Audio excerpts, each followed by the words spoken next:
Well, a simple step to try if your car just won't start. Today we're going to take a look. Stay tuned for Prudent Money.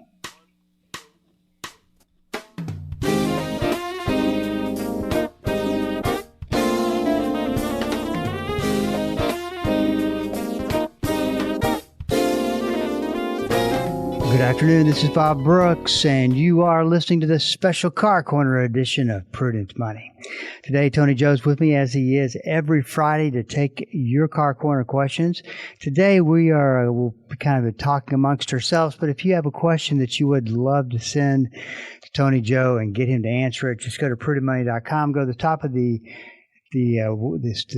link, and there's a link at the top of the page, and go through that link and just ask your question. We'll get you taken care of. That's off the website, www.prudentmoney.com. Well, Tony Joe, how's it going today? Going okay, Bob. How are you? I'm doing great. Made it through another week, huh? Yeah, I made it through. So far, so good. But there's still 2 or 3 hours left.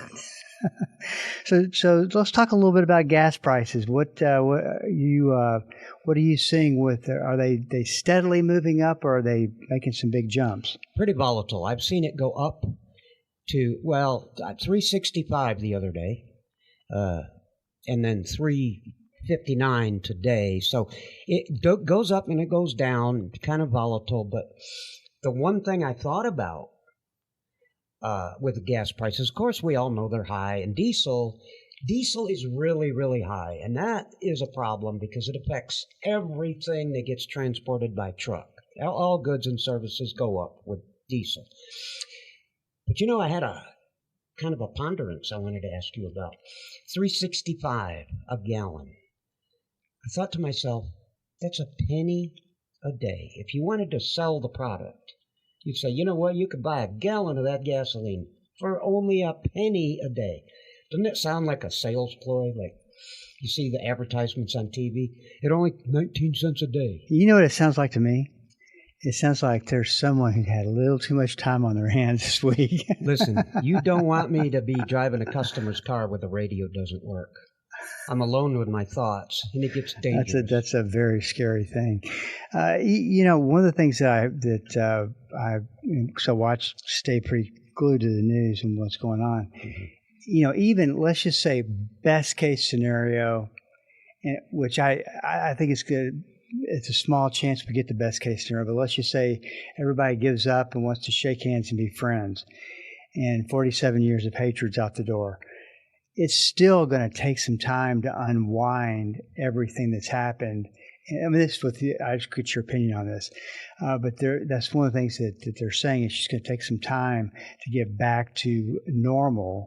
And plus there's been, if you think about it, there's been a lot of damage done to energy infrastructure all over the Middle East, and that kind of continues to happen. And the other thing that I was unaware of until recently, that I didn't know this. But you know why it takes a little more time to recover is because, like, for instance, I didn't know this, but Venezuelan oil, for instance, is not as good quality for some reason as, say, from another country in the Middle East. Well, the refineries... you got to realize, Bob, you can have, like we did during COVID one time, you can have all the tankers floating in the ocean full of crude oil.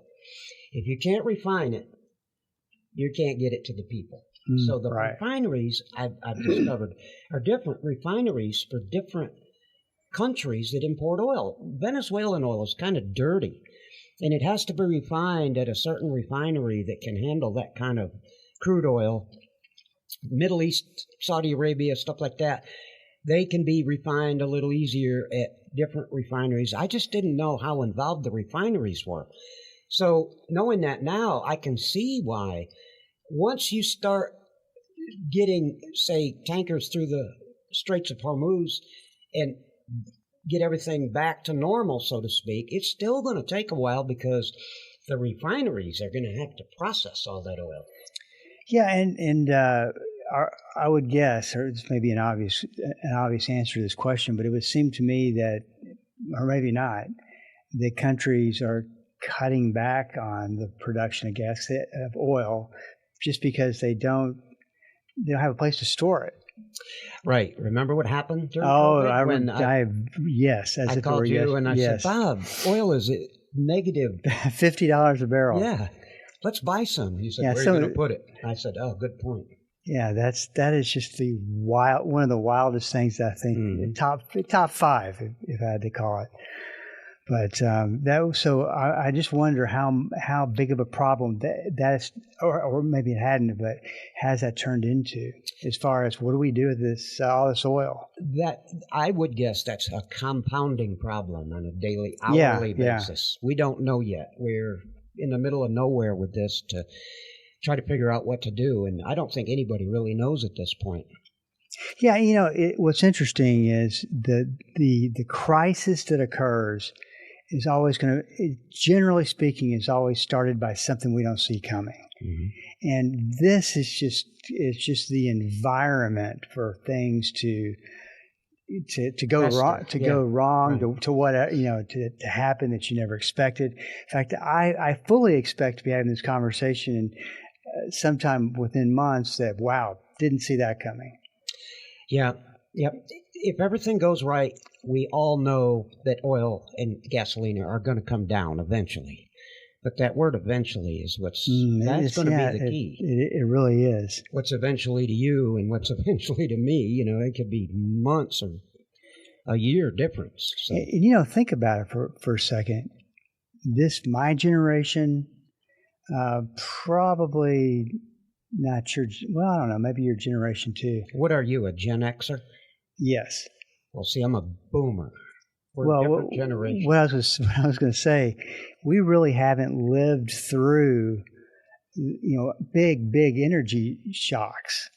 Like, not that this is one yet, or could go there, but we just really haven't been. I mean, most of America really hasn't been through that. Well, not as far as handling the volatility of the situation. Which, like you said, for never saw today's that coming, situation, right? But I remember when I was a kid back, we had the oil. But you weren't driving though, right? No, but you know what's funny? Back when I was a kid, 73-ish, somewhere in there. Right. My dad had a gas station. We had to ration. Oh, that's right. Gasoline. You know why? We had to ration it because we were running out of oil. And I thought to myself, I was in like 5th or 6th grade, and we took science class, and I'm like, well, wait a minute. How can you run out? You can't really run out of oil, can you? I mean, oil's being made right this minute as we stand on this ground where oil is produced. How can we? Well, we're pumping it faster than it's being created, really. Now, that happened in 73. It happened again in 79, and then the prices went up. Past $1 a gallon, and everybody was struck with the shock of, wow, more than $1 a gallon. And the pumps wouldn't register. They would only go to 99 cents. They wouldn't. So everything was like, if it said 50 cents a gallon, it was $1 a gallon, But that happened in 73. It happened again in 79. We're running out of oil embargoes. The price went up. Now, I haven't heard anything about an oil shortage in 25 years. Nobody talks about that. Right. So was that maybe a little bit of white lying? I suspect it was to drive the price up. But this particular situation, like you said, now this is totally different because it's not about not having oil. It's about transportation and getting it through the straits because of Iran and what's going on over there. So, yeah, this could be very scary, and who knows what's going to happen. We just have to wake up every day and hope for the best. Yeah, and if you, I wrote this in my client letter today, is that let's look at the potential outcomes. And like I said, the chances of everybody shaking hands and I wouldn't hold my breath on that. Diplomacy is probably not going to happen. So you also the next thing you think of, well, okay, we're going to go obliterate their energy infrastructure. That just couldn't be a good idea. Well, Trump, even if you have the best strategy, something is bound to happen that you're not, that, Right. that No, I causes agree. mass destruction. You didn't expect it. Casualties, yeah, whether they're property related or human related. But yeah, I believe that the problem is the administration doesn't want to kill the infrastructure. It doesn't want to take out the power transportation system. It doesn't want to take out any of that because it wants to have something for the people when they elect a new government, they can continue on in life. If we knocked out everything, it would take 40 years to rebuild all that. Yeah, I agree. That wouldn't be good for us. Or well, I know, but once again, you look at that, it's bound to happen. I mean, if you start thinking probabilities, and it's not like these generals who are way smarter than I am. I mean, they know what they're doing as far as strategy and war. But this is another thing that we really haven't lived through. Yep, you're right. And this is unprecedented. It's interesting. This is Bob Brooks, and you are listening to the Special Car Corner edition of Prudent Money. I don't think anybody really turned the radio on to listen to us talk about oil. So let's go forward, talk a little bit about gas savings. Mm-hmm. And we also want to talk about what do you do when your car doesn't start. But let's talk about, you kind of already opened the door to go down this road, cheap gas. Right. And I think we were trying to get to this last time and we never got to it. But there's really something that you need to know about, I'm sure with gas prices where they are, everybody's looking for the cheapest gas. Mm-hmm. And this, even though you can call this a downside, people could look at it and go, who cares? It's cheaper gas. Mm-hmm. But talk a little bit about the downsides of cheaper gas. Right. So like we've talked about previously, the gasoline business it's a funny business, and I want to explain my thoughts as an automobile mechanic who's been around for more than I want to admit, and the problems that come from using cheaper gas is one thing, but low quality fuel. Let me put it to you like that. Where is the lower quality fuels found? They're found in the unbranded gasoline outlets like a convenience store, the 7-Elevens, the Krogers and the Tom Thumbs when they have gasoline at 10 cents discount if you buy your groceries there. Look, let's face it, we're all struggling financially, and it is very appealing, Bob, to most people, not some, most. Most people want to get a cheaper price on gas to save some of the household budget, little things like food, clothes, and I'm not judging anybody. It's not my job, but I want to explain something so you can make a more informed decision on your own. And that is cheaper fuel, unbranded, no name gasoline can actually cause you more expensive problems down the road if you continue to use it for a long-term period. Now, why do you say that? Well, because the gasoline that's bought out on the open wholesale market is purchased for the price that day. Who's got the cheapest price? Friday. That's where you're going to find all the unbranded stations buying wholesale fuel on the open market for that particular day or couple of days.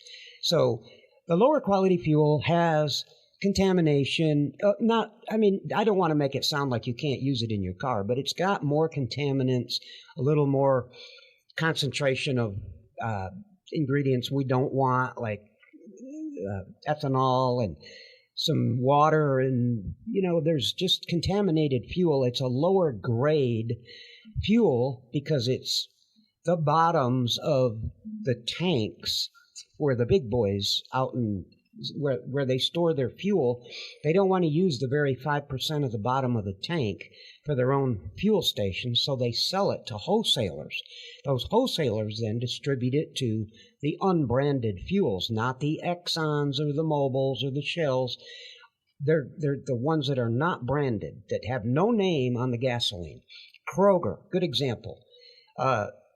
Kroger doesn't have a refinery down in Texas City that they get crude from the Middle East and they refine it on their own. It's just purchased from the wholesale market that day. So suffice it to say this, it does kind of take its toll on your car and doesn't make it run quite as good as it could, and it does not give you the fuel economy that your car is capable of getting. Cheaper fuel burns quicker. So you got to really put pen to paper and figure out that you're not really getting anywhere by buying cheaper fuel. If you buy better grade fuel, a name brand fuel, then you're going to go farther on 1 gallon of gasoline, and it's going to not produce problems 2 or 3 years down the road from you using cheaper fuel. So if you need to do it, then you need to do it. It is 2 or 3 cents cheaper a gallon, or 5 cents or 10 cents, but it's not as good for your car. So it's up to you, the consumer, between budget and quality. You're going to have to make a decision on your own. And nobody's judging anybody, believe me, especially me. I know how it is. But it may be appealing, but you're going to use cheaper fuel at a cost down the road. It will eventually catch up to you. McDonald's comes to mind. Think about, boy, I sure would love a McDonald's cheeseburger. Sounds great at the time. Then you eat it, and it wasn't such a good idea. It's a lot like that, Bob. My mother was a nurse, and she told me years ago, if you're hungry, it's lunchtime. And this is a good analogy for what I just explained. You're hungry. You can go to McDonald's and you can buy that quarter pounder or whatever they, cheeseburger. Right. And it'll fill you up and you'll be okay that afternoon. But if you were to go and buy or let's say you went and bought a nice steak or a piece of roast beef or something, you're going to feel better that afternoon. And the reason you're going to feel better is because you just put better quality fuel into your stomach. Better quality fuel in the gas tank makes your car actually run better and get better fuel economy, better performance, and it's better down the line for the whole fuel system, the pump, the injectors, everything it's better for the car, the catalytic converter. A lot of cars can come up with converter problems due to running cheap fuel. Let's talk. I always like to ask this question, and I ask it every 3 or 4 weeks. So are you seeing any pickup in inflation in car parts? Yes, I certainly am. Significant to the point that you're seeing your competition having to pass it down, to consumer level or Yeah, yes, I have had to adjust prices. Well, of course you have. Simply because of inflation. Right. But, I have suppliers, and the suppliers are given.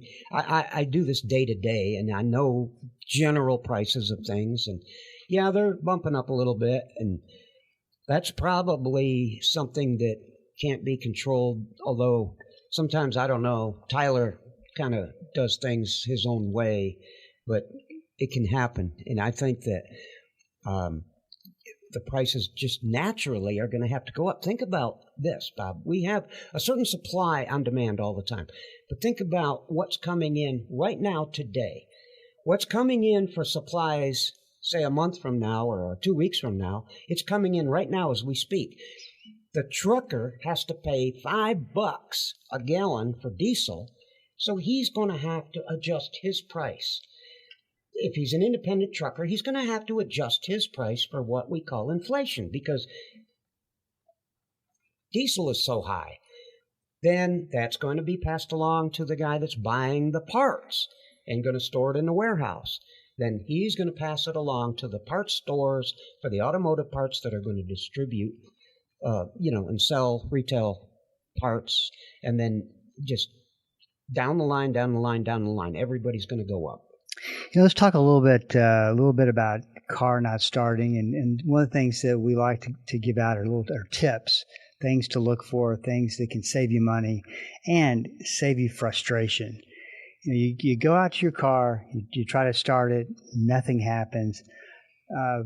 what are some of the things that you do right off the bat just to kind of maybe eliminate and troubleshoot a little bit? Well, what I like to do, first of all, if your car won't start, there's a couple of things you need to know to try to get help. When a car won't start, there's two things that are really, really important. And those are terms that you may not understand, but I'm going to tell you right now how to understand them. When you turn the key on and you say the car won't start, does the car turn over, the engine turn over, and just won't start up like you're out of gasoline, like you're out of gas? It just, but it doesn't start up. Or when you say it won't start, you turn the key and you have nothing, no noise, maybe a click or but it doesn't even turn over. So when you try to get some help and you say your car won't start, you need to know those two terms. Does it turn over? Or sometimes they'll say crank over. Well, does it crank over or does it not crank over? Those are two terms that really help the technician if you call on the phone or anybody. So if it won't even turn over or make a noise, then you got to say to yourself, well, that's like electrical, like the battery's dead. Well, maybe it is. One thing you can do is turn on the headlights, walk out front and see if your headlights are on. If your headlights aren't on and it won't make any noise and it won't start and it makes nothing happens, then you can assume it's a power problem.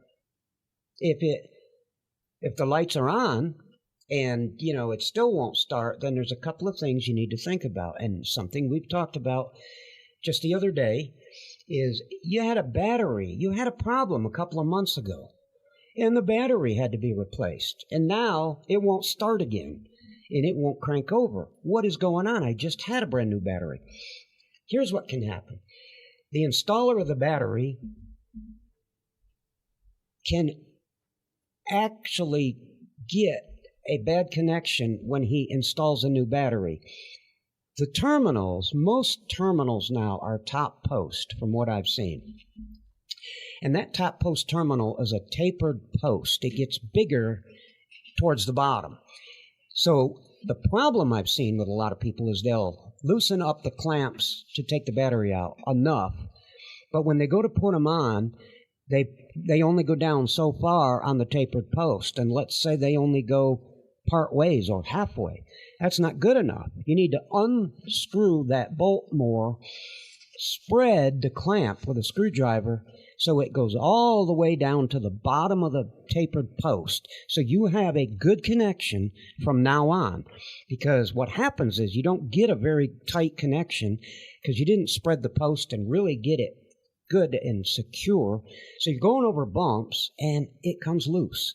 The positive or the negative terminal that really wasn't installed properly, going over bumps and bouncing around, going around corners, it eventually can loosen up. When it loosens up, guess what? Your alternator is not really charging that battery, and even though you had a brand new battery, you're going to have problems starting it. And when it's really no more than a loose terminal connection. The reason I'm bringing that up is because I've seen it a lot. You go to the auto store and you have a new battery put in, and I'm not saying they're all like this, but many times it's a quick install. They put a new battery in, they install it quick, and you're off, and it works for a while, and then they come loose.